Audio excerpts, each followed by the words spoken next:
जय श्री ओम नमः सिद्धेभ्यः।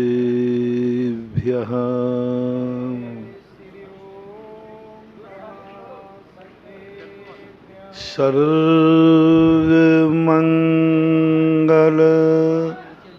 मांगल्यं सर्वकल्याणकारकं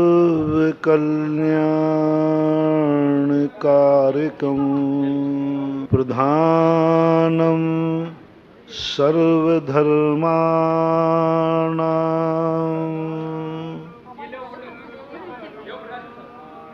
जैनं जयतु शासनं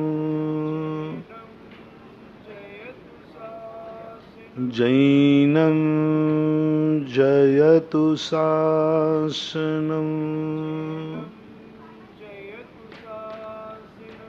जैनं जयतु शासनं।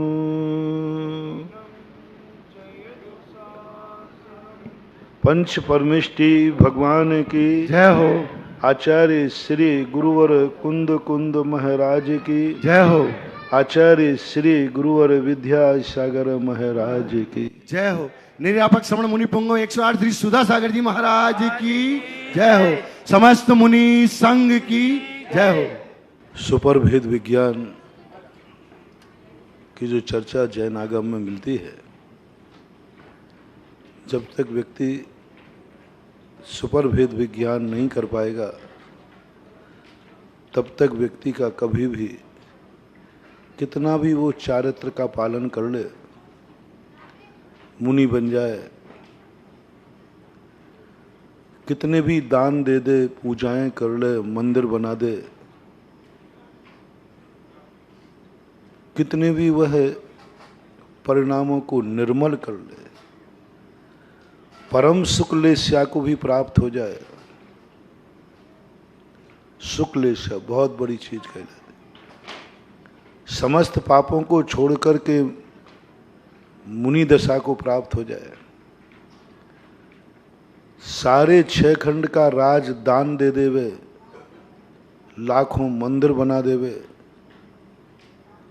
लाखों नमोकार मंत्र की मालाएं फेर लेवे, लेकिन जब तक सुपर भेद विज्ञान नहीं होगा तब तक उसका कल्याण नहीं हो सकता। जैनागम की मूल रीढ़ है। किसी भी दर्शन ने सुपर भेद विज्ञान की चर्चा नहीं की।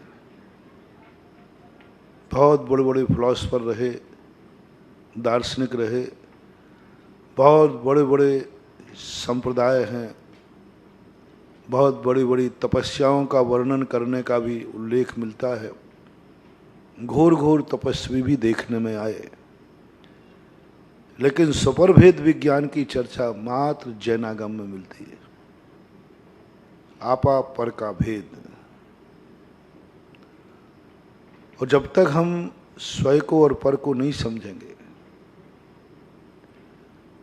आत्मा स्वभाव प्रभाव भिन्नम वाली बात कही थी, इसके अभाव में व्यक्ति अनंत बार मुनि बन जाता है। मुनि व्रत धार अनंत बार ग्रैविक उपजायो, पैन जे आत्म ज्ञान बिना सुख लेस न पाए। व्यक्ति ने भेद विज्ञान नहीं किया, आपा पर का भेद नहीं किया, अनंत बार मुनि बन गया तो भी उसका कल्याण नहीं हुआ। अनंतों बार बताते हैं, भेद विज्ञान के बिना मुनि, तुम लोग सब, हम भी सब इतने बार केशलोंच कर चुके कि केसों का यदि ढेर लगा जाए तो मेरू पर्वत पार हो जाए। इतने केशलोंच कर चुके, इतने बार मुनि बने कि पिछियों कमंडलों का ढेर लगाया जाए तो मेरू पर्वत कम पड़ जाएगा, उससे भी ऊपर चला जाएगा। क्योंकि मेरू पर्वत की ऊंचाई में तो 1,40,000 योजन ही तो है। इसमें कितने चारों तरफ घेर करके रखोगे तो भी संख्यात ही पिछी कमंडल बनेंगे। एक पिछी कमंडल को कम से कम 2 फुट की जगह तो लगेगी। तो 1 लाख में परिधि निकाल कर, क्षेत्रफल निकाल के संख्यात, यानी यहां से पिछी कमंडल रखे जाएं तो सिद्धालय तक पहुंच जाएंगे। और सिद्धालय भी कम पड़ जाएगा, क्योंकि सिद्धालय भी यहां से 7 राजू है। 7 राजू में अनंत तो फिट हो नहीं सकते। जहां सिद्ध भगवान भी नहीं जा पाए वहां अपने पीछे कमंडल चले जाएं। इतने बार अपन मुनि बन चुके हैं, हम भी बन चुके, तुम्हारी नहीं कहना, तुम भी बन चुके हो। लेकिन तुम मुनि बन बन के थक गए। अब कितनी बार बनूं मैं, इसलिए तुम नहीं बने, क्योंकि तुम बोर हो गए। कई लोग कहते आखिर महाराज जी मैं कितना माथा फोड़ूं, सिर से पहाड़ फोड़ूं, इतना कर लिया, अब तो मैंने हार मान करके बैठ गया। तो तुम तो हार मान के बैठ गए। अभी मैं अपनी दम लगाए हूं कि मैं जब तक केवल ज्ञान प्राप्त नहीं करूंगा तब तक मुनि बनता रहूंगा। अनंत अनंत बार और बनूं तो बनूं, मुझे इससे कोई ऐतराज नहीं। मैं मुनि पद से बोर होने वाला नहीं हूं, क्योंकि मेरा लक्ष्य सिद्ध होना चाहिए। मुझे बार से कोई मतलब नहीं। जब तक नहीं बनूंगा तब तक, जब मार्ग यही है तो अनंत बार नहीं, अनंत बार भी फेल होऊंगा, लेकिन एक बार पास होके रहूंगा। ऐसा सार। कई लोग कहते महाराज जी अनंत बार हो गए, अब तो मेरा मन ही विशुद्धि घट गई। आप लोग तो अक्सर कर कहते महाराज जी भक्तांबर पढ़ लिया, खूब पढ़ लिया, कोई लाभ नहीं हो रहा है। बीमारी ज्यों की त्यों है, गरीबी ज्यों की त्यों है, परेशानी ज्यों की त्यों है। अब तो महाराज मेरा भक्तांबर भी मन नहीं लगता। पहले तो बहुत लगता था, पूजा में मन नहीं लगता। अब तो ऐसा होने लगा कि महाराज अभिषेक में ही मन नहीं लगता। और तो और क्या कहे महाराज, अब तो मंदिर जाने का मन नहीं होता। और तो मैं क्या करूं, मंदिर जाने के बाद अब तो भगवान के प्रति भी बोल दो, हम आगे, आप लोग बोल दो। भगवान के प्रति भी गुस्सा आने लगा, बुरा भाव आने लगा। कुछ हो ही नहीं रहा। शास्त्रों में महिमा पढ़ते हैं तो अपरंपार है, और मैं तो कुछ हो ही नहीं रहा। इतना सब कुछ कर लिया। महानुभाव हताश मत हो। आदर्शन परिचय जो है बहुत खतरनाक है। आदर्शन परिचय की परिभाषा पूज्य आचार्य महाराजों ने बनाई। हमारे आचार्य महाराज ने भी एक परिचय शतक लिखा। उसमें आदर्शन परिचय का ये है कि मैं इतने साल से मुनि बना हूं, कोई रिद्धि सिद्धि नहीं हो रही। इतने साल मुझे मुनि बने हो गया, मेरा तो यश ही नहीं फैल रहा है, मेरी तो कोई ख्याति ही नहीं फैल रही है। कोई देवता आकर के मुझे नमस्कार नहीं कर रहे। समझ में नहीं आ रहा है। अब तो मेरी मुनि पचर्या पालन करने में विशुद्धि घट गई। आदर्शन परिचय। अब तो मेरा मन नहीं लगता। कितनी सामायिक कर ली, प्रतिक्रमण कर लिए, तपस्याएं कर ली, मासोपवास कर लिए, फिर भी कोई चमत्कार नहीं हो रहा, कोई अतिशय नहीं हो रहा, केवल ज्ञान नहीं हो रहा, कोई रिद्धि नहीं हो रही, ज्ञान का क्षोभसम भी नहीं बढ़ रहा है। ऐसा परिणाम जब आने लग जाए तुरंत आचार्य कहते हैं अब ये मिथ्या दृष्टि होने वाला है, अब इसका पतन होने वाला है, नियम से मिथ्यार्थ की तरफ ले जाएगा। अभी गया नहीं है इतने परिणाम से। अभी भाव आया है कि मेरा मन नहीं लग रहा है, पता नहीं क्या बात है। और जैसे उसने कहा अब तो मैं इससे बोर हो चुका हूं, उसी समय वो मिथ्या दृष्टि हो जाएगा, धड़ाम से गिरेगा नीचे। आप लोग भी सुने, आप लोग पूजा करते हुए, माला फेरते हुए, भक्तांबर पढ़ते हुए, अभिषेक करते हुए, धर्म की किसी भी क्रिया करते हुए यदि तुम्हारे मन में ये भाव आ गया कितना करूं, कुछ लाभ ही नहीं दिख रहा है, अब तो मेरी विशुद्धि घट रही है, अब तो मेरा मन भी नहीं लगता, बस कर रहा हूँ महाराज पूजा, कर रहा हूँ, अब तो मन नहीं होता। जिस विशुद्धि से मैंने शुरू किया था, अब मेरा वो मन नहीं लगता, किसी कार्य मन नहीं लगता। क्यों? कुछ हो ही नहीं रहा, कुछ हो ही नहीं रहा, सफलता ही नहीं मिल रही। ऐसा परिणाम आता है कि नहीं? आता है। और यदि तुम्हारा मन होगा महाराज अब तो मैं बोर हो गया, मन करता है इसको छोड़ दूं, बस उसी समय तुम्हारा मिथ्यात्व गुण स्थान आएगा। वहां तक तो सदा रहा महाराज जी, विशुद्धि घट रही है, छोड़ा तो नहीं, नहीं अभी छोड़ा नहीं महाराज, घट रही है। लेकिन अब तुमने कहा अब तो महाराज मेरा मन कर रहा है कि इन क्रियाओं को छोड़ दूं, बस उसी समय दर्शन मोहिनी का तीव्र उदय हो जाएगा, मिथ्यात्व में जाएगा। सम्यक दृष्टि फैल होने से पढ़ाई बंद नहीं करता। वो एक तुम लोग वो भजन जैसा गाते हो ना, कोशिश करने वालों की कभी हार नहीं। एक चींटी दाना लेकर दीवार पे चढ़ती है, 100 बार फिसलती है, 100 बार चढ़ती है, आखिर वो एक दिन मंजिल को प्राप्त कर लेती है। एक चींटी को देखना, बहुत अच्छा उसमें भाव है जो आप लोगों ने किसी ने सुनाया था। चींटी एक दाना लेकर, चावल लेकर के ऊपर चढ़ती है, कितने बार गिरती है, लेकिन वो कभी हताश नहीं होती।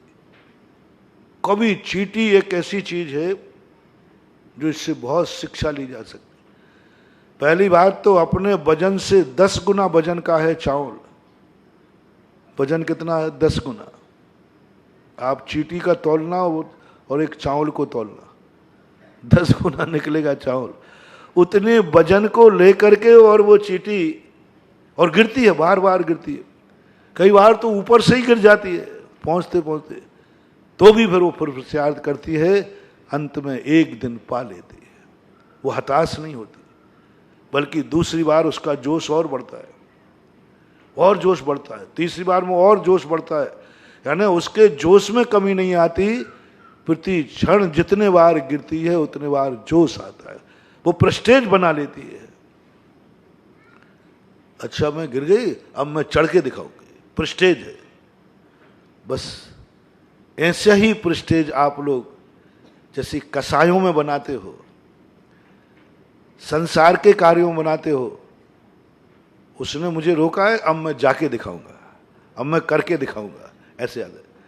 बस ऐसा ही धर्म में प्रेस्टेज बना लो।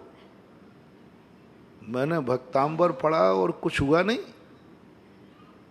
अगली बार मैं और विशुद्धि से पढ़ूंगा। प्रेस्टेज, अब तो मैं करके दिखाऊंगा और दुनिया को दिखा दूंगा, कर्म को भी दिखा दूंगा कि मेरे भक्तांबर में कितनी ताकत है, कल मैं दूना करूंगा। कसायों में ऐसा होता है कि नहीं? पहले बताओ, यदि किसी ने तुम्हारे कार्य में विघ्न डाला, तुम क्या कहते? महाराज जी अब सब आप रोको मत, अब मूछ का सवाल है। मूछ तो है ही नहीं, लेकिन फिर भी मूछ का सवाल है। अब तो महाराज चाहे कुछ हो जाए, मरना पड़े तो मर जाऊंगा, लेकिन ये कार्य तो करके रहो। रावण ने यही तो किया। रावण कहता है कुछ भी हो, मैं जान रहा हूं कि मैंने गलत किया, लेकिन अब तो पीछे नहीं है। सारे लोगों ने समझाया। रावण कहता है तुम मुझे बुद्धू मत समझो, जो तुम समझा रहे हो वो मैं भी समझ रहा हूं कि मेरे से गलती तो हो गई, और गलत मैंने किया, और बहुत गलत किया। मंदोदरी से सबसे कहता है, लेकिन अब पीछे तो नहीं हटूंगा, चाहे मरूंगा। अब देखो एक पापी पाप के लिए सब कुछ गंवा दिया, बेटों को गंवा दिया, भाइयों को गंवा दिया, एक भाई को तो लात मार के निकाल दिया, पूरी लंका का तहस नहस कर दिया, और अंत में स्वयं मर गया। लेकिन वो पीछे नहीं हटा, बोर नहीं हुआ, थका नहीं कि आखिर मैं कहां तक लड़ूं, सब मर रहे हैं। ज्ञानी व्यक्ति पाप कार्यों में प्रयास करता है और एक दो बार में सफल नहीं होता है तो फिर बोर हो जाता है। वो कहते छोड़ो, क्या करना, प्रयास कर लिया मैंने। ज्ञानी का लक्षण देखना, अविरत सम्यक दृष्टि का लक्षण। पाप का प्रयास करता है,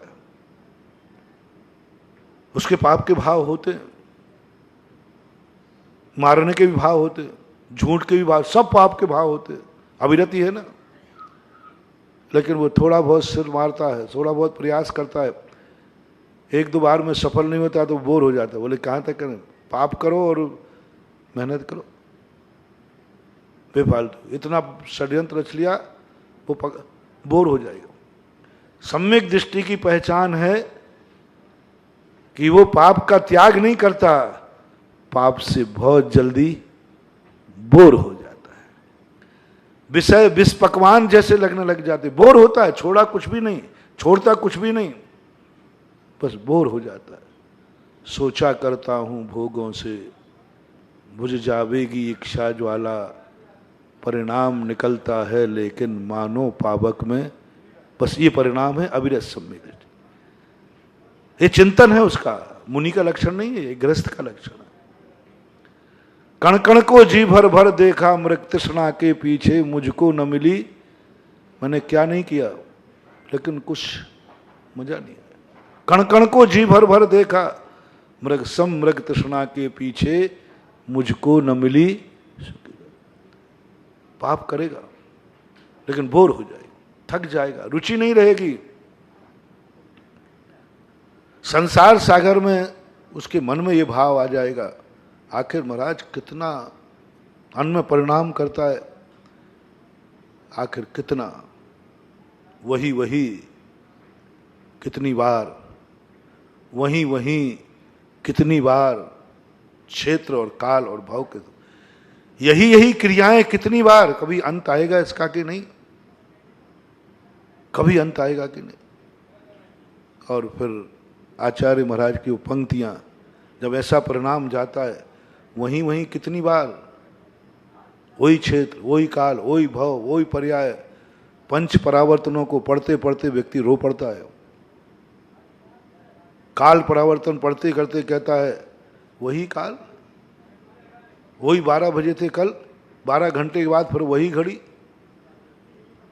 60 मिनट में मिनट का, 60 सेकंड में सेकंड का घंटा वहीं पर पहुंच जाता है, 60 मिनट में मिनट का कांटा वहीं पहुंच जाता है, और 12 घंटे में घंटे का कांटा वहीं पहुंच जाता है। हफ्ते में वही दिन है, हर हफ्ते में वही दिन पहुंच जाता है, और साल में फिर वही नया साल आ जाता है, वही फिर चालू हो जाता है, 1 2 3 ऐसा आ जाता है। महीनों में वही महीना, दिन 24 घंटे में बदल जाता है, और हफ्ता का दिन 1 हफ्ते में बदल जाता है, और महीने की तारीख 30 दिन में बदल जाती है, और महीना साल भर में बदल जाता है। सब वही वही तो है, सब वही वही है। सम्यक दृष्टि फिर झुंझला करके, बोर हो करके मंदिर दौड़ता है, गुरु के पास दौड़ता है और कहता है भगवान, इस संसार सागर में तैरते तैरते हाथ भराए हैं भगवान। ऐसे ही नहीं आता भगवान के पास, ऐसे ही नहीं आता। संसार सागर को तैरते तैरते हाथ भराए हैं भगवान, शिथिलता का अनुभव हो रहा है। जब हाथ थक जाते ना तैरते तैरते, तो अब हाथ शिथिलता, डूब जाऊंगा भगवान अब मैंने बहुत हाथ पैर मार लिए, बहुत मैंने तैर लिया, हाथ भराए हैं भगवान, शिथिलता का अनुभव हो रहा है। अभी हाथ बिल्कुल शिथिल होने वाले हैं और अब मैं डूबने वाला हूं, इसलिए मैं आपके पास आया हूं। इस संसार सागर को मैंने पूरी ताकत लगा के तैरने का प्रयास किया, लेकिन मुझे किनारा नहीं मिला, इसलिए भगवान बस डूबने ही वाला हूं। अब ये मत सोचना कि ये तो तैराक है, आप इसलिए मेरी फिक्र नहीं कर रहे हो क्योंकि तुम्हें मालूम है कि मैं तैर के जानता हूं, तैर के जानता हूं। क्योंकि सम्यक दृष्टि हूं ना, सम्यक दृष्टि हूं, आप तो मेरी तरफ से निश्चिंत हो गए, क्योंकि मैं तैर के जानता हूं। जो बालक सबसे ज्यादा धर्मात्मा सम्यक दृष्टि की चिंता नहीं करते, मिथ्या दृष्टि की करते हैं। आप लोग घर में चिंता कमाऊ बेटे की करते हैं कि जो नहीं कमाऊ है उसकी करते हैं? जो कमाऊ है उसकी चिंता नहीं करते, जो नहीं कमाऊ है टेंशन उसका है, इसका क्या होगा। जो कमाऊ है उसकी तो कहते अरे वो तो खा पी लेगा, उसका कुछ नहीं होता, वो तो बुद्धिमान है, सब कर लेगा। कई माँ बाप को देखा, उनको चिंता उसकी होती है जो निकम्मा होता है, जो कुछ नहीं कर पाता और करने की उसकी ताकत भी नहीं है। जो अच्छी ताकत रखते हैं, कमाऊ होते हैं, उनकी कोई चिंता नहीं करना। जो अच्छे ज्ञानवान होते हैं उनकी कोई चिंता नहीं करता, चिंता करते बुद्धू की। पूत कपूत तो का धन संचय, पूत सपूत तो, जब कपूत होती उसकी चिंता, सपूत को तो कोई पूछता ही नहीं। और वो कहता भी है कि मैं इतने अच्छे कार्य करता हूं तो आप मेरी कोई चिंता नहीं करते। ये निकम्मा घर में बैठा रहता, अरे बेटा उसी की चिंता है, तेरी कोई चिंता नहीं। ऐसा ही मोक्ष मार्ग में देखा मैंने, जितने जितने धर्मात्मा बनते जाते हैं, जिनवाणी उनकी चिंता नहीं करते, उनकी चिंता नहीं करते, वो धर्मात्मा बन गए। उपदेश अच्छे लोगों को नहीं होता, उपदेश जो होता है तो उनके लिए होता है जिनकी बिगड़ने की संभावना होती है, प्रभावना भी उन्हीं से होती है। यदि प्रवचन में मेरे सब अच्छे लोग बैठ जाएं, प्रतिमाधारी मुनि महाराज लोग, अब उनको मैं प्रवचन दूं तो हमारी अप्रभावना कुछ नहीं होगा। कोई प्रतिमाधारी प्रवचन में बैठा होगा और 4 महीने मैंने दान पूजा त्याग पर उपदेश दिया, बाद में किसी ने पूछा भाई महाराज के प्रवचन कैसे रहे, बोले महाराज ने उपदेश दिया, तो आपके ऊपर प्रभाव तो पड़ेगा, वो तो हमारा पहले से त्याग था। महाराज ने रात्रि भोजन की कही, मेरा पहले से त्याग था। महाराज ने अभिषेक पूजन की कही, सुनना धर्मात्मा लोगों, अभिषेक मेरा तो पहले ही से नियम था। महाराज ने रात्रि, वो तो पहले ही से नियम था। प्रतिमा की वो तो मैंने पहले ही ले ली थी, यानी फिर महाराज ने बेफालतू मेहनत की, सब माल तो तुम्हारे पास पहले ही से था।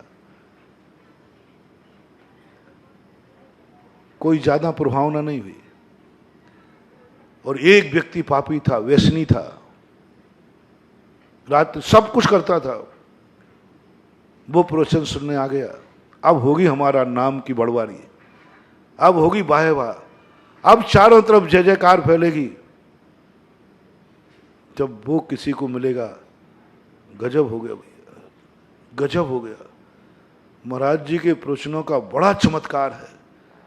बोले क्या बात, अरे क्या कहना है उनके चमत्कारों की, बहुत चमत्कार। बोले देखो ये व्यक्ति प्रवचन सुन रहा है, देखो ये व्यक्ति जो सुबह से बोतल पीता था, ये अभिषेक का लोटा लिए, देखो तो। और वो कहेगा हाँ भैया मेरे माँ बाप भी नहीं छुड़ा पाए, कोई नहीं छुड़ा पाया, और महाराज के प्रवचन से मैंने रात्रि भोजन छोड़ दिया। बोले तूने रात्रि भोजन? हाँ साहब। तूने शराब छोड़ दी? बोले हाँ साहब। अरे शराब ही नहीं, मैंने तो गुटखा भी छोड़ दिया, गुटखा छोड़ रात में, अरे रात में भी छोड़ दिया। और मालूम मैं आजकल अभिषेक करने जाने लगा हूं। बोलो चारों तरफ क्या चर्चा होगी, बोलते नहीं हो? अरे वो जय हो महाराज, जय हो, गजब महाराज आपके प्रश्न में चमत्कार क्या हो गया? अरे महाराज वो पापी सुधर गया। कितने महाराजों ने अच्छे लोगों को दीक्षाएं दी, उनकी कथा कहीं नहीं लिखी गई। बहुत अच्छे लोगों को, आसन भव्य लोगों का बहुत कम कथा है। और उसने अंजन चोर की, अंजन चोर की कथा लिखते फिरे, जो चोर था महान चोर, उसने दीक्षा ले ली, आज तक अमर है, आज तक अमर है। हजारों लाखों साल हो गए, आज भी अमर है वो, आज भी अंजन चोर की कथा प्रसिद्ध है। और भी महाराज अच्छे थे, उस संघ में उन महाराज ने और भी दीक्षा दी थी, उनका एक का नाम पता नहीं है। तब सब मैंने सोचा वस्तुतः उपदेश उन्हीं को होता है जो बिगड़े हुए हैं। जो सुधरे हुए हैं उनको उपदेश नहीं होता, उनकी साधना होती है, तपस्या होती है। उनको सुधारना नहीं है, उनको तो साधना करना। मुनियों के लिए इसलिए कोई उपदेश नहीं है।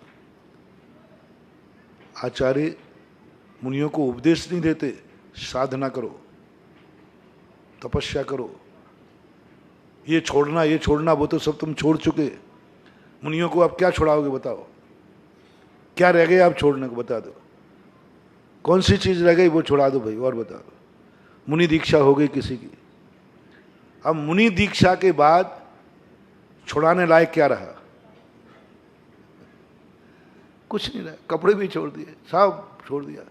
अब तो उनका एक ही भाव है, तुम साधना करो, मानसिक विकल्पों को छोड़ो, वीतरागी बनो। और जितने जितने तुम वीतरागी, अब तुम्हें कोई उपदेश नहीं है, साधना बस, स्थित प्रज्ञ होते जाओ। जितने ज्यादा तुम अपने में सिमटते जाओगे, अब तुम्हें पर को छोड़ना भी नहीं है, मात अपने में रहना है।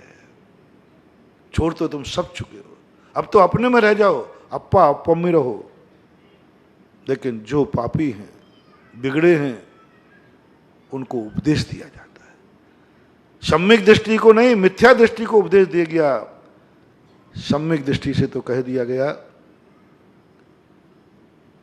तुझे अब मंदिर जाने का उपदेश नहीं देना, तू तो मंदिर में जाकर भगवान को समझने की चेष्टा कर।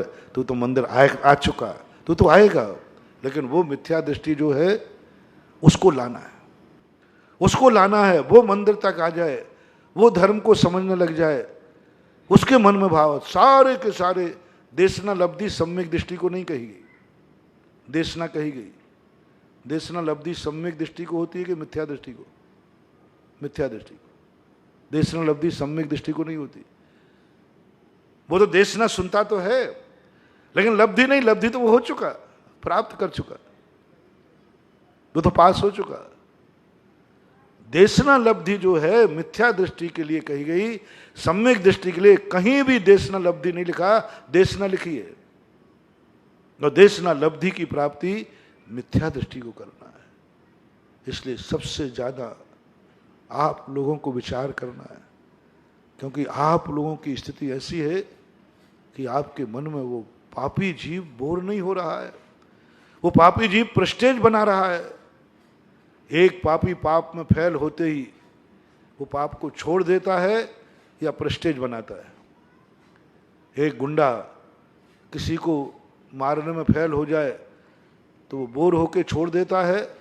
एक बार मैंने प्रयास कर लिया, नहीं पढ़ पाया, अब मैं विकल्प भी छोड़ता हूँ कि दूसरा जबरदस्त तैयारी करके उसको मारने का भाव करता है।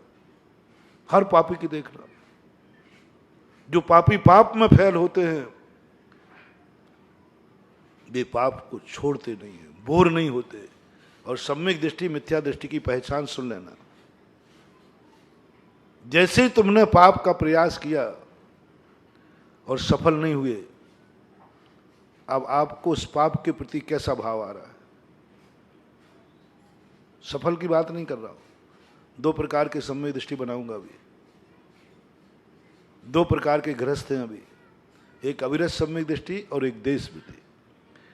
अविरत सम्यक दृष्टि सारे पाप करता है, लेकिन पाप करने के प्रयास करने के बाद वो फेल होता है। उस समय उसके परिणाम कैसे आ रहे हैं? किसी को मारने का भाव किया, आ गया, लेकिन तुरंत कहा मैं उसको नहीं मार पाऊंगा, बहुत मेहनत करना पड़ेगी। नहीं, इतने झमेले में मैं नहीं पड़ता हूं, बहुत मेहनत करने। पकड़ा गया तो जेल भी जाएगा, फांसी भी हो जाएगी, आजीवन कारावास हो जाएगा। उसको मारने से हमें इतना नुकसान हो जाएगा, नहीं, अब मैं अपनी मान प्रेस्टेज खत्म करता हूं और विकल्प छोड़ता हूं। भाव तो आया मारने का था, लेकिन किस लिए नहीं मारा उसने? ऐसा मत समझना कि अविरत सम्यक दृष्टि को भाव नहीं आता, आएगा, लेकिन किस लिए नहीं मारा?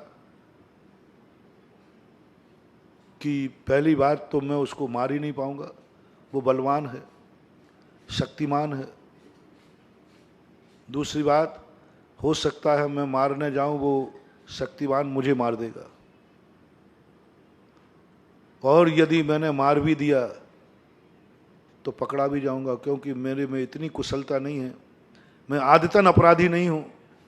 पकड़ा जाऊंगा तो जेल होगा, आजीवन कारावास, फांसी मिलेगी, ओहो सारा परिवार उजड़ जाएगा, सारा परिवार अनाथ हो जाएगा, सब कुछ बर्बाद हो जाएगा, जेल में मैं चक्की पीसूंगा। नहीं नहीं नहीं, मैं इतना बड़ी रिस्क नहीं ले सकता, मैं अपने मन को ही मारता हूं। नहीं कर, समर्थ होगा तो कर लेगा अविरत सम्यक दृष्टि। यदि उसको यह पता चल जाए कि नहीं मैं उसको निपटा दूंगा, वो कुछ भी नहीं कर पाएगा, करेगा क्या मेरे सामने, मेरे पास ताकत ज्यादा है, मैं निपटा दूंगा, और पक्का है मेरी रिपोर्ट भी नहीं लिखी जाएगी, मुझे जेल भी नहीं होगा, क्योंकि जेल देने वाला मैं खुद ही हूं, जेलर हूं, चक्रवर्ती हूं, कुछ नहीं बिगड़ने वाला, ना तो जेल होगा और ना मुझे मार पाएगा, अविरत सम्यक से मार देगा, जैसे भरत चक्रवर्ती। भरत चक्रवर्ती के मन में अविरत सम्यक दृष्टि था, बाहुबली को कैसे मार दिया, क्या बोलता है वहां महापुराण के अंदर पढ़ो, ये मुझे मार ही नहीं सकता, इसके पास चक्र नहीं, मेरे पास चक्र है। आप लोग भी, पूरे अनुभव की बात बता रहा हूं, आपका झगड़ा यदि किसी बलवान से हो जाए, गुंडे से, तो आप, गुस्सा तो आपको आ रहा है, लेकिन आप पीछे हट जाओगे कि भिड़ते रहोगे? जैनी लोग बताओ जल्दी, जैनियों में ये दुर्गुण है या गुण है पता नहीं। जैसे ही थोड़ा, अरे महाराज जी अब रहने दो, जो है सो, अरे तेरी प्रेस्टेज डाउन, उसने बहुत, अरे महाराज जी अब ठीक है जो है, मैं उससे नहीं बढ़ सकता। काश यदि तुम बलवान होते तो, इसका अर्थ तुम्हें निपटाने का भाव तो है बेटा, लेकिन मात किस लिए नहीं निपटा रहे हो? बल जोर, अविरत सम्यक दृष्टि की बात कर। भरत चक्रवर्ती क्या करेगा? बाहुबली, मेरे पास सुदर्शन चक्र है, वो कुछ नहीं बिगाड़ सकता, मैं उसको मारूंगा। अविरत सम्यक दृष्टि में भाव आ गया। देखना, अविरत सम्यक दृष्टि में बलवान मौका मिलने पर वो कोई पाप नहीं छोड़ता। अविरत सम्यक दृष्टि मात्र इसलिए पाप छोड़ देता है क्योंकि उसको दुर्घटना दिख रही है, उसको दिख रहा है मैं ये पाप नहीं कर पाऊंगा। दूसरी बात, यदि भरत बाहुबली मर जाएगा तो मुझे कोई जेल देने वाला नहीं। चक्रवर्ती कौन है? मैं हूं। बाहुबली का मर्डर भी हो जाता तो भरत चक्रवर्ती को केस कहां चलता? राजतंत्र, राजा कौन है? वो स्वयं राजा है।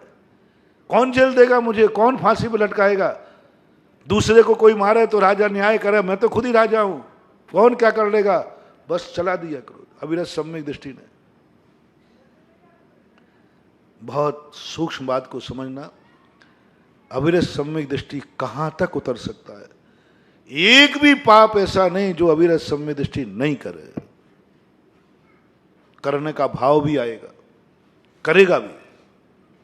भाव ही नहीं आएगा, करेगा भी। लेकिन बस यहीं तक रखना। अब सम्यक दृष्टि और मिथ्या दृष्टि में, दोनों में कोई अंतर नहीं। दोनों पाप करने के लिए तत्पर हैं, दोनों की पाप करने की भाव हैं, दोनों के हिंसा करने का भाव है, और दोनों पूरी ताकत लगा रहे हैं, मिथ्या दृष्टि और सम्यक दृष्टि। और दोनों को मौका पड़ते ही दोनों चूकेंगे नहीं, और दोनों ने कर डाला। अभी तक मैं सम्यक दृष्टि की पहचान नहीं कर पा रहा हूं, क्योंकि दोनों ने एक समान पाप किए। अब देखना दूसरा, सम्यक दृष्टि क्या करेगा?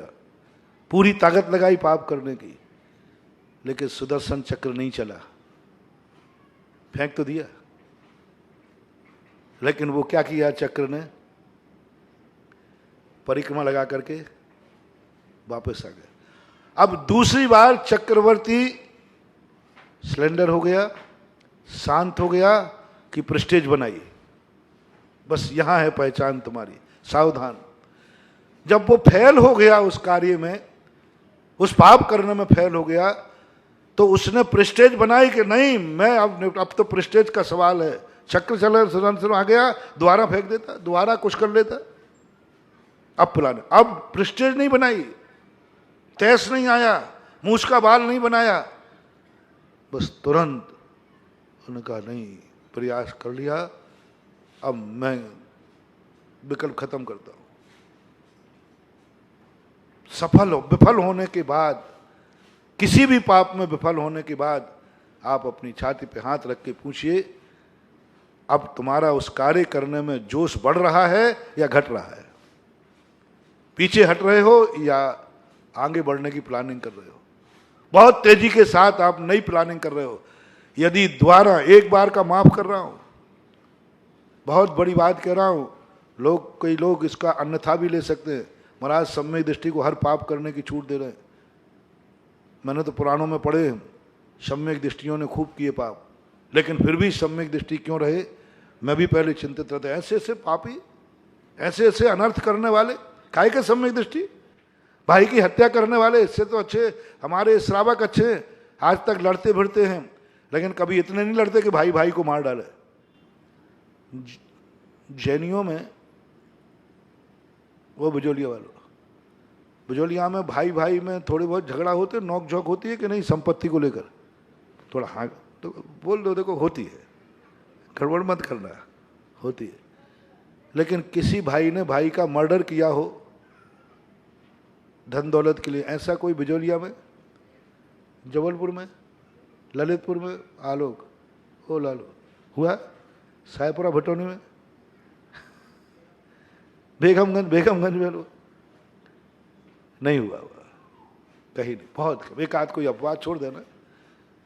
99.9 झगड़ते, सब कुछ झगड़ते। झगड़ा करते हो तभी मैं तुमसे पापी कहता हूं, भाई भाई से झगड़ते हो कहीं के। कई बार तुम्हें गुस्सा हो जाता, तुम भाई भाई के यदि तुम दोनों सुलह नहीं करते तो मेरे कमरे में मत आना, ऐसे लगाते हो। नार की जीव कहेंगे, नार की, भाई भाई मैं तो यही कहता हूं, भाई भाई जो लड़ते हैं वो या तो कह दूं, अब मन में आ गया तो कहूंगा, तो नहीं तो मुझे गैस बनेगी। जो भाई भाई लड़ता है, घर में लोग एक दूसरे से लड़ते हैं, पति पत्नी लड़ते हैं, बाप बेटे लड़ते हैं, ये सब पूर्व भराय में या तो कुत्ते थे या कुत्ते बनेंगे, अन्यथा कोई हो ही नहीं सकता। जब भी भाई भाई से तुम्हारी मौत हो, जब भी, और बेटा पिता बेटे बाप में हो और पति पत्नी में हो, समझ लेना पत्थर की लकीर है, तुम दोनों कुत्ते थे। उस संस्कार, अपने जात भाई पर कौन लड़ता है? कौन सा जानवर है ऐसा? थोड़ा इधर भी देख लो, सुन लो, सास बहुओं, नंद भौजाई, देवरानी जानिए, 3 हैं। इधर कुत्ते तो इधर क्या बनते हैं, क्या बोलते हैं उसको, मैं नहीं बोलूंगा, अब मैं नहीं बोलूंगा। देखो, मैं इनको तो मैं कुछ भी बोल सकता हूं, स्त्रीलिंग शब्द में मैं नहीं बोलूंगा। यदि ये कुत्ते हैं, सास बहू लड़ रही है, नंद भौजाई लड़ रही है, देवरानी जेठानी लड़ रही है, तो ये पहले क्या थी? आप लोग बोले।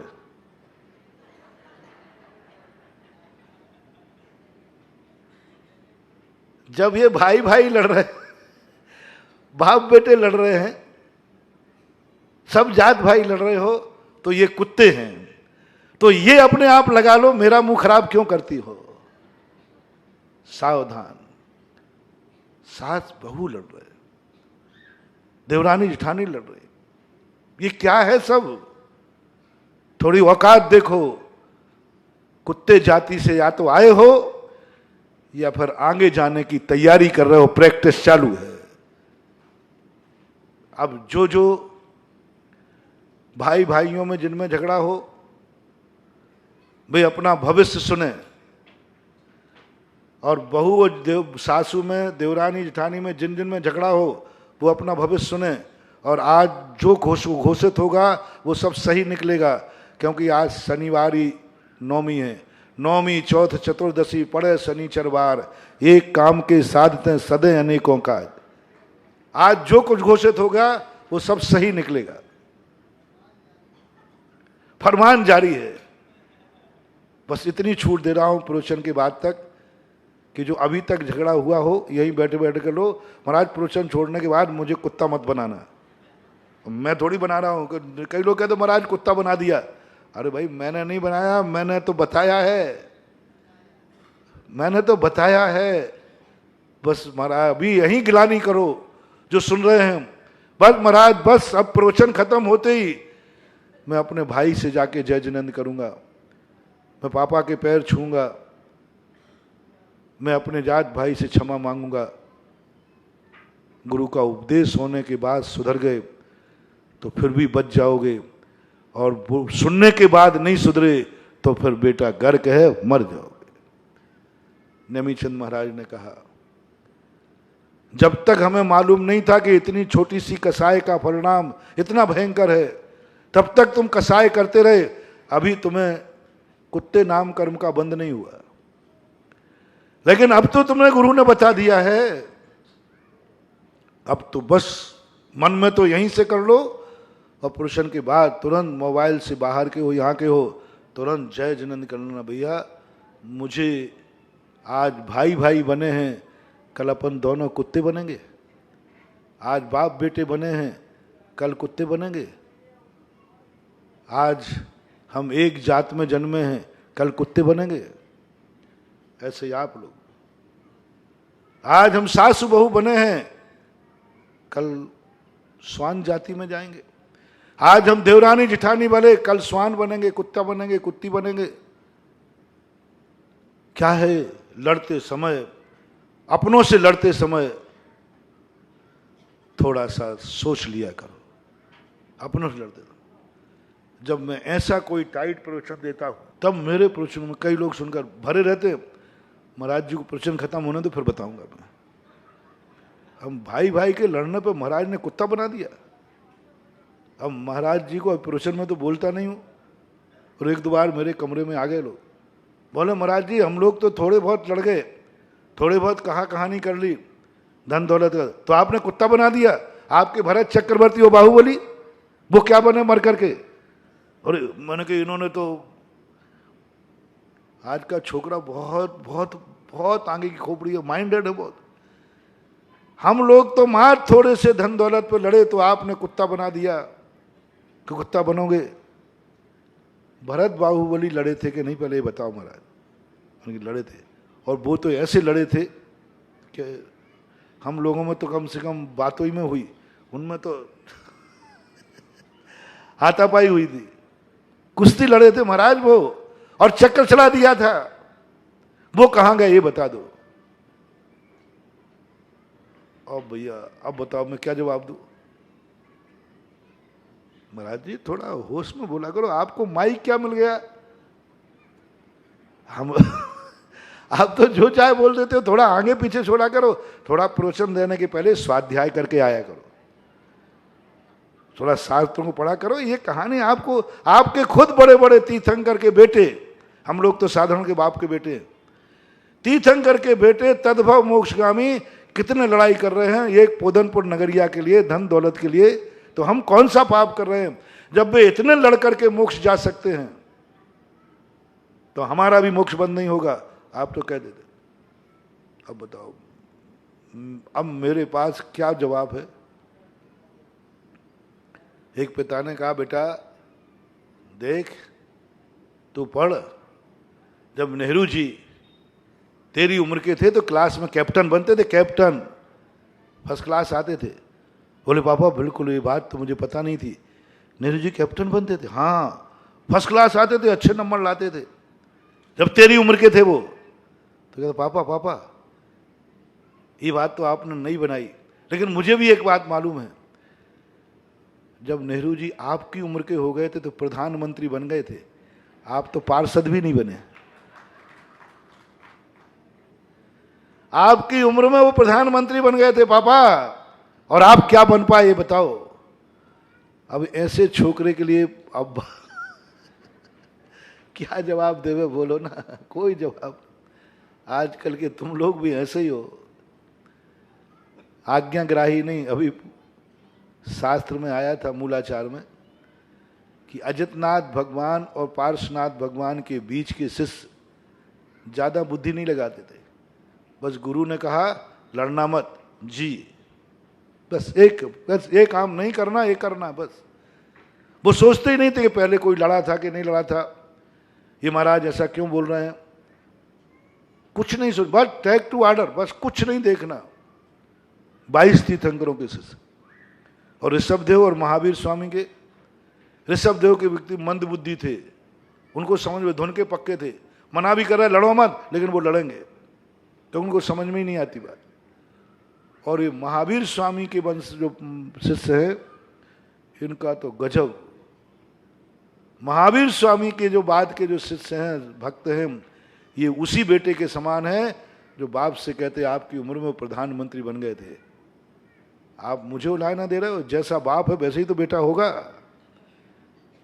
अब देखना, बाप जब प्रधानमंत्री नहीं बन सकता तो बेटा कैप्टन कैसे बन सकता है?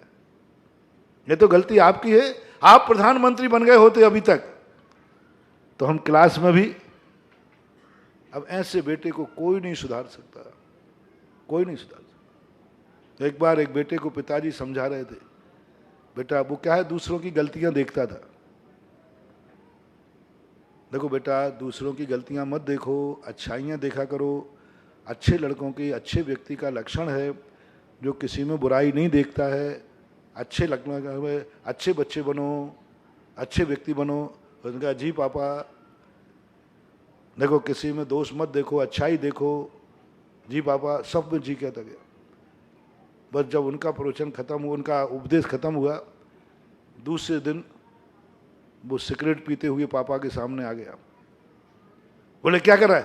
पापा बुराई मत देखो, अच्छे पापा, अच्छे व्यक्ति बुराई नहीं देखते हैं, आप अच्छाइयाँ देखो मेरे में। कितने गंदे पापा हो आप, आपको बुराई दिख रही मेरे में। अच्छे पापा अपने बेटे में कमी नहीं देखते हैं, बुराई नहीं देखते हैं। पापा एक कल के प्रवचन की कैसेट अभी भी सुरक्षित है। कल बोले ऐसा क्यों बोल रहा है? बोले पापा आप नहीं कहा था, आप अपनी बात को मुकर रहे। आपने कहा था कि अच्छे लोग किसी की बुराई नहीं देखते हैं। बस पापा आप बता दो, आप अच्छे लोग हैं या बुरे लोग में आएंगे, क्योंकि आप मेरी बुराई देख रहे हैं। अब ऐसे बेटे को कौन सुधार पाएगा? अब उसको ये नीति पता नहीं, जो बाप बेटे में बुराई देखना शुरू कर देता है, उस बाप को बाप बनने का अधिकार नहीं है। तो आप वही बन सकता है जिसको बेटे में बुराई दिखती हो, बुराई ही दिखती हो, अच्छाई नहीं दिखती हो। गुरु वही है जो शिष्य में बुराई दिखती हो। डॉक्टर वही है जो मरीज में बीमारी दिखती हो, अच्छाई नहीं। डॉक्टर कभी नहीं जानता कि ये स्वस्थ है कि नहीं, वो तो ये देखता है इसमें बीमारी है कि नहीं। आज तक कोई मशीन नहीं बनी जो स्वस्थता को बता दे। हर मशीन में जांच होती है, किसके लिए? कि इसमें बीमारी है कि नहीं। पर वो बीमारी नहीं आई तो कहते स्वस्थ है। लेकिन स्वस्थ है, डॉक्टर को बीमारी देखने का अभ्यास कराया जाता है, तुम्हें मात्र बीमारी देखना है। और गुरु से कहा क्या देखना है तुम्हें शिष्य में? अच्छाई नहीं, बुराई देखना है। मास्टर जब काफी जांचता है तो उसने अच्छा क्या लिखा ये नहीं देखता, उसका लाल पेन कहाँ चलता है वो गोल लगा देता है। पूरे कॉपी को जांचने पर कहीं पेन नहीं चलाया उसने। सबसे ज्यादा पेन मास्टर का कॉपी जांचते समय किस पे चलता है? गलती पर। बस वो गलतियां ढूंढता है। कॉपी जांचने वाले को सिखाया जाता है तुम्हें ये नहीं देखना कि इसने अच्छा क्या लिखा है, तुम्हें ये देखना है कि ये चूका कहां है। कॉपी जांचने वाला नंबर देता नहीं है, नंबर काटता है। नंबर तो पहले से मिले 100 नंबर। अपन सोचते मास्टर साहब ने काफी जांची, अच्छे नंबर दिए। अरे दिए नहीं, मूर्ख काटे हैं। 100 नंबर मिले थे हमारे लिए तो मास्टर साहब ने 99 दिए, खुश मत हो, मास्टर ने 1 नंबर काटा है। काम ही उनका है, देना है ही नहीं। कोई भी मास्टर कॉपी में नंबर नहीं देता, हर मास्टर कॉपी के नंबर काटता है, इसलिए वो मास्टर है। गुरु वह है जो तुम्हारी एक अच्छाई नहीं देखेगा। जब तक गुरु तुम्हारी बुराई देखता है तब तक बेटा तुम अपने आप को अभाग्यशाली मानना, भाग्यशाली मानना। मेरा गुरु मेरे में हमेशा बुराइयां देखता है, हमेशा बुराइयां देखता है। जो गुरु तुम्हारे में बुराइयां देखे उस गुरु को छोड़ना मत, और जो गुरु तुम्हारी बुराइयां माफ करे, जो तुम्हारी बुराइयों को अनदेखा करे, समझ लेना वो गुरु नहीं रहा अब तुम्हारा। वो अब उसको कोई मरे से मर जाए। जो गुरु तुम्हारी बुराई देखना बंद कर दे, समझ लेना वो गुरु नहीं, गुरु नहीं। गुरु आशीर्वाद के लिए नहीं बनाया जाता, गुरु प्रशंसा के लिए नहीं बनाया जाता, गुरु सहयोग के लिए नहीं बनाया जाता। ये 3 कारणों से आज गुरु बनाते हैं। ये दुर्योधन का, दुर्योधन ने गुरु बनाया किसके लिए? प्रशंसा के लिए। मैं जो कर रहा हूं वो, दुर्योधन ने गुरु बनाया। जब मेरी शक्ति काम नहीं करेगी तो गुरु की शक्ति काम करेगी। दुर्योधन ने गुरु बनाया इसलिए मेरे सारे दोष छुप जाएंगे। जब गुरु मेरे पक्ष में है तो कौन करेगा? इन 3 कारणों से गुरु। इसलिए जो दुर्योधनों का गुरु बनता है उस गुरु का भी नाश निश्चित है। गुरुओं से मेरा कहना है, जो शिष्य, जो भक्त गुरु इसलिए बनावे कि जब कोई काम नहीं आता तो बाबा काम आते हैं। भगवान हो या गुरु हो, जो संकट मोचक के लिए बनाता है। जब मेरी शक्तियां काम नहीं करेंगी, गुरु का आशीर्वाद काम करेगा। जब मेरी शक्ति काम नहीं करेगी, मेरा पुरुषार्थ फेल हो जाएगा। मैं सब तरफ वो कार्य कर लिया, नहीं हुआ, तो यदि मेरे गुरु का आशीर्वाद मिल जाएगा तो मैं उसमें सफल हो जाऊंगा। ये दुर्योधन की नीति थी। बहुत बड़ी बात सारी दुनिया सुने, आज गुरु और शिष्य के संबंध दुर्योधन और द्रोणाचार्य के समान हो गए। हर व्यक्ति शिष्य गुरु बना रहा है। बहुत गुरु बनाने की परंपरा आजकल बहुत चल रही है। भगवान, हर व्यक्ति भगवान बना रहा है। हर व्यक्ति चाहता मेरे ऊपर मेरा कोई भगवान हो, हर व्यक्ति चाहता मेरा गुरु हो। नारा ही लगा दिया, जिसका कोई गुरु नहीं उसका जीवन शुरू नहीं। हर व्यक्ति गुरु बनाने के लिए आ रहा। खूब आते लोग, खूब बनाते हैं। कोई बिना गुरु के रहना नहीं चाहता। तब मैंने कहा कि ये तो गुरु बनाना सस्ता हो गया। जो चाहे कह रहा, महाराज जी मैं आपको गुरु बनाना चाहता हूं, मैं तो गुरु बनाना चाहता हूं। तो गुरु से कहा गया फूल के कुप्पा मत हो जाना। देखा मेरे कितने शिष्य बन गए, देखा, देखो जो आता वही मुझे गुरु बनाता है। और जब मैंने इस पर सोचा, ये तो दुर्योधन है, मैं डर गया। मैंने कहा दुर्योधन के गुरु की क्या दशा हुई? सुन रहे हो ना आप लोग? दुर्योधन के गुरु की क्या दशा हुई?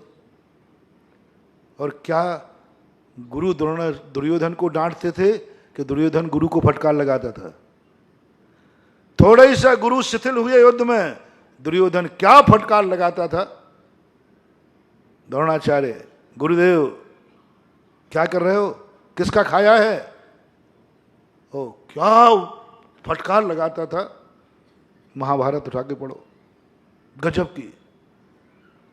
और अंत में जाकर के गुरु द्रोणाचार्य को धराशायी होना पड़ा, ताश्री को धराशायी होना पड़ा, कृपाचार्य को सब खत्म हो गए।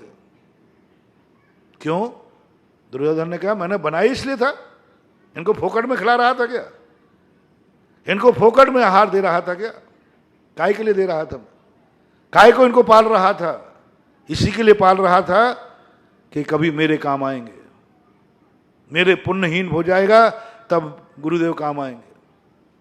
इसलिए किया था, उसने गर्व के साथ कहा। बोले देख ताज श्री की क्या हाल है। अरे उस बुढ़े को मैं क्यों पाल रहा था ये मालूम तुम्हें? राजगद्दी सिंहासन में, राज दरबार में सिंहासन, इसी के दिन के लिए। गुरु को क्यों पाल रहा था, राजगुरु क्यों बनाया? इसी के लिए। दी सेम आपके मन की अपनी अंतर चेतना को झकझोरना आज गुरुओं से भी कहना है और चेलों से भी कहना है। गुरु से भी कहना है ज्यादा अहंकार मत करना, शिष्यों की भीड़ इकट्ठी करके अहंकार मत करना। पहले सोच पूछ लेना कि तुम मुझे गुरु किस लिए बना रहे हो, इसकी पहले तहकीकात कर लेना। कहीं वो संकट मोचक मान के तो नहीं बना रहा है। कोई काम नहीं आएगा जब गुरु जी काम आएंगे।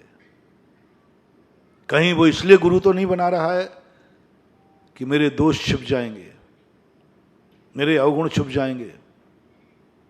गुरु मेरे पक्ष में है, कौन करेगा? और 90% लोग, 100% नहीं कहूंगा, आज भी 90% लोग भगवान को और गुरु को इसलिए बनाते हैं। 90 भगवान का तो पूरा हाल यही है। 99% लोग मंदिर आते हैं भगवान के पास इसलिए कि जब मेरे जीवन में कोई काम नहीं आ पाएगा तो भगवान काम आएंगे, भगवान का पुण्य काम आएगा, भगवान की भक्ति काम आएगी, कोई काम नहीं। और भगवान मेरे पक्ष में रहेंगे तो कोई मेरा कुछ बिगाड़ नहीं। सैया हुए कोतवाल, आगे बोलो, डर काएगा। सैया हुए कोतवाल, अब डर काएगा।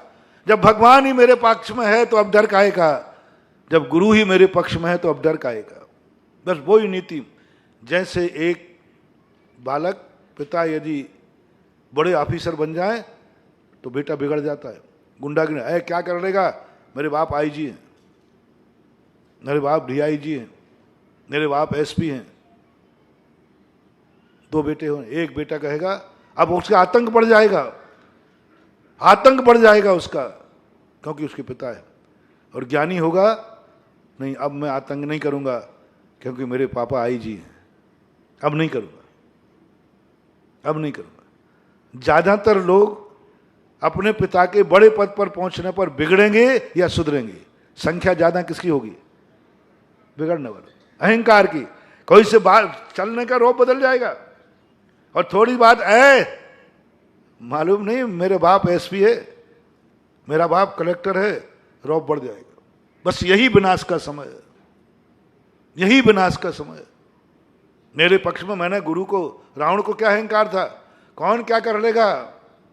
मेरे पक्ष में भगवान है, भगवान ने आशीर्वाद दिया है, भगवान ने आशीर्वाद दिया है, तेरी ताकत सबसे बड़ी होगी। उसने कैलाश पर्वत को उठा के फेंकने लगा। भगवान का आशीर्वाद है मेरे ऊपर, मेरे पक्ष में भगवान है, कौन क्या कर लेगा? वो यही तो देता था। रामचंद्र जी भगवान है, अरे मेरे ऊपर भगवान का आशीर्वाद है। महादेव मेरी मुट्ठी में, जैन दर्शन में शांतिनाथ मेरे पक्ष में। 99% लोग भगवान को अपने पक्ष में पाकर के पापी बन जाते हैं, क्रोधी बन जाते हैं। तो गुरुओं को सोचना है, भक्त बनाने के पहले, शिष्य बनाने के पहले पूछो किस लिए बना रहे हो तुम मुझे, कारण बताओ। और आपसे भी पूछता हूं कि कहीं तुम दुर्योधन के समान तो गुरु को नहीं चाह रहे हो? दुर्योधन के समान सावधान हो जाओ, गुरु भी बर्बाद होगा, तुम भी बर्बाद हो जाओगे। कोई काम नहीं आता, क्या बोलते हो, बाबा काम आता है। पत्थर नुकीला था, चोट नहीं आई, बाबा ने संभाला था। यही है ना, थोड़ा ऐसे कर दिया। हाँ महाराज, बात तो यही है। नहीं महान बाबा, नहीं नहीं, एक भी शिष्य ना बने, एक भी भक्त ना बने, कोई नुकसान नहीं। गुरु ना मिले तो कोई बात नहीं, गुरु मत बनाओ, लेकिन दुर्योधन जैसी नीति छोड़ो। सबको मिटा दिया, सबको बर्बाद कर। गुरु बनाओ तो रामचंद्र जी जैसा बनाओ। रामचंद्र जी ने कहा गुरु शिष्य मिलें तो राम जी से मिलें, और गुरु बनाओ तो राम जी जैसा बनाओ।